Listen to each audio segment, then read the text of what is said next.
BJP के राष्ट्रीय महासचिव कैलाश विजय वर्गीय ने कहा है, मध्य प्रदेश की जन आशीर्वाद यात्राओं में जो समर्थन मिल रहा है, आशीर्वाद मिल रहा है, उससे साफ दिखाई दे रहा है हम 2/3 बहुमत से सरकार बनाएंगे। और मुझे कहते हुए गर्व है, कल जो ग्वालियर में जिस तरीके का जनता ने आशीर्वाद दिया है, मैं सोच रहा था कि नरेंद्र सिंह जी से मैंने बहुत आग्रह किया कि आप आइए, सिंधिया जी से किया, बाकी सबकी अलग अलग यात्राओं में ड्यूटी लगी हुई थी। तो मैंने कहा पता नहीं कैसा स्वागत होगा वहाँ, दो बड़े नेता हमारे हैं नहीं, पर उन्होंने वहाँ बैठे बैठे ही जिस तरीके की यहाँ व्यवस्था की, मेरा मन गदगद हो गया कि ऐसा स्वागत ग्वालियर में होगा, मैंने कभी सपने में भी नहीं सोचा था। जो बड़ी बड़ी मालाएं जितनी मैंने ग्वालियर में पहनी है, मेरा राजनीतिक जीवन लगभग 40 साल का, इतनी माला मैंने कभी नहीं पहनी। बहुत लोगों ने बहुत प्यार किया, ये भारतीय जनता पार्टी के प्रति उनका स्नेह है और इसलिए मैं ग्वालियर की जनता को भी धन्यवाद देना चाहता हूँ। मैं एक बात और कहना चाहता हूँ, आज मोदी जी ग्लोबल लीडर बन गए।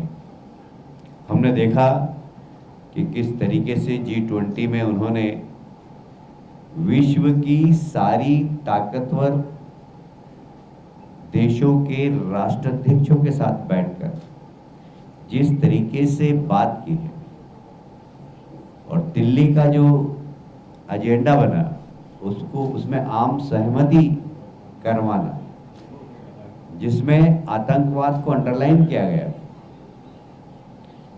ये बहुत बड़ी मोदी जी की कूटनीतिक सफलता है। और आज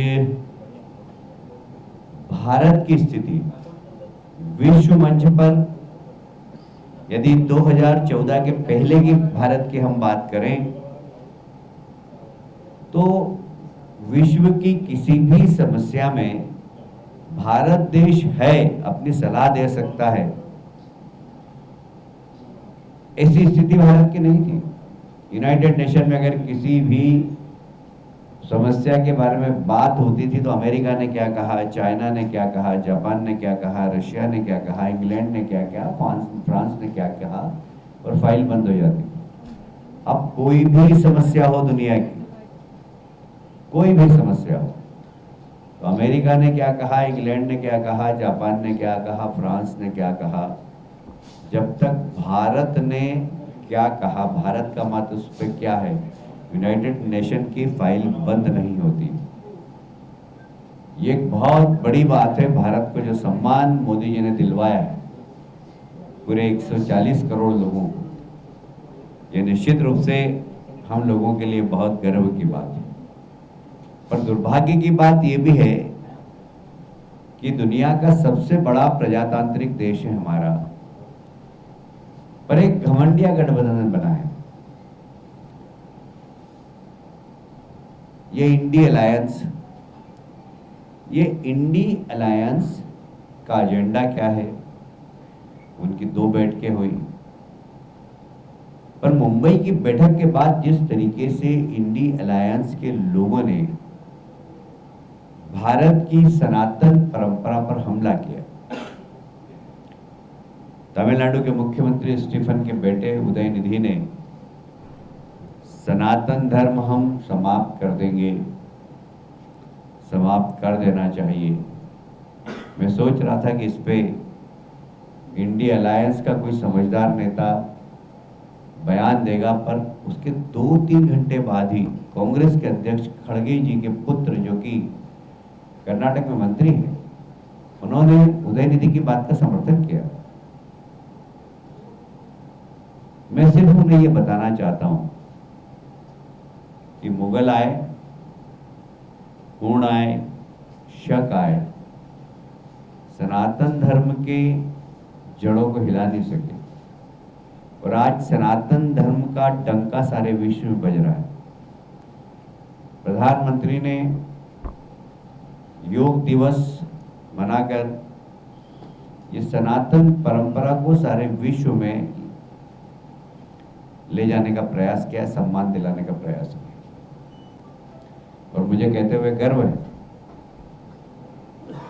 कि आज चांद के दक्षिण ध्रुव पर भारत का झंडा लहरा रहा है। हम आदित्य के माध्यम से सूर्य के करीब पहुंच गए। मुझे ये कहते हुए भी बहुत प्रसन्नता है कि मोदी जी के नेतृत्व में आत्मनिर्भर भारत, पहले रक्षा मंत्रालय में जितनी खरीदी होती थी 90% हम विदेशों से सामान खरीदते थे। आज वह प्रतिशत 40% रह गया।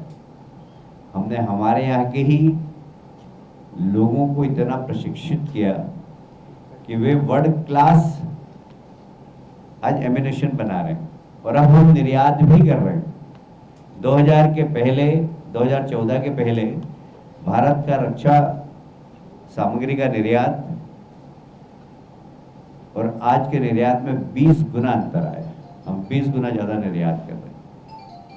आज चुनाव प्रबंधन कमेटी की बैठक है, उसमें निर्णय होने के बाद ही बता पाऊंगा।